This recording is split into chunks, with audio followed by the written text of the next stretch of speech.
What's up, guys? How you doing? I'm good. Glad to talk to you about Novocaine. This movie's absolutely wild. Thanks, man. No, it's crazy. In fact, that's kind of where I want to start.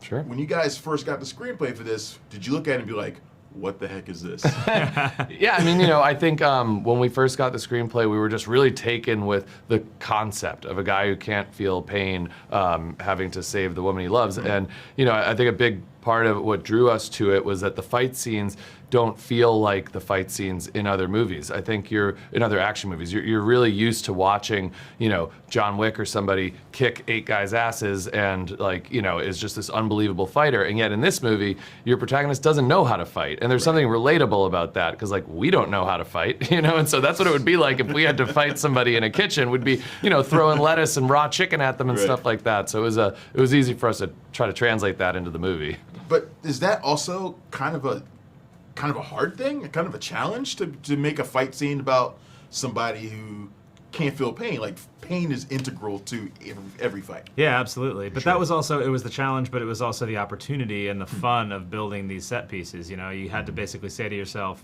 how can Nate create pain dynamics that his body can handle, but the bad guys can't? And that's a really fun sort of Rube Goldberg puzzle that we had to put together, where you'd think, okay, this fight is taking place in a kitchen. What are all the objects that you could cleverly use to create this, the outcome that you want? Or we're in a tattoo parlor with all this glass. What can we do, to do this? And it was just, for us, it was very satisfying to figure out how to fit that peg into that hole and make these fight scenes all feel like we're telling an interesting story within the fight and having a very satisfying conclusion. Yeah. There's kind of a balance thing that's going on in it when I was watching each fight, and I was like, there's a balance between him not feeling pain and him still being vulnerable to damage. Sure, absolutely. I think that was something that Jack really had to work on with our stunt coordinator was unlearning how to flinch, because your whole life as an actor, when you're in a fight scene, you get punched in the face, you flinch, you sell the pain, you wince, and so he had to kind of find a way to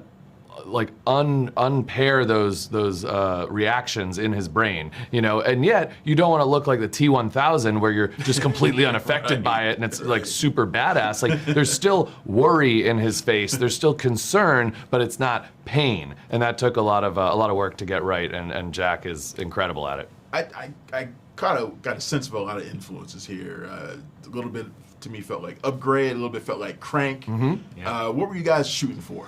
Well, for certainly Upgrade was, you sniffed that one out correctly. But for our fight scenes, we watched Upgrade a lot because Upgrade also has kind of a shtick in its fighting. It's like his facial expressions are disconnected from his body because the chip is connecting what he's doing. Yeah. And so there aren't a lot of fight scenes where you've got that, a protagonist who's there's duality to how they're behaving in fight scenes.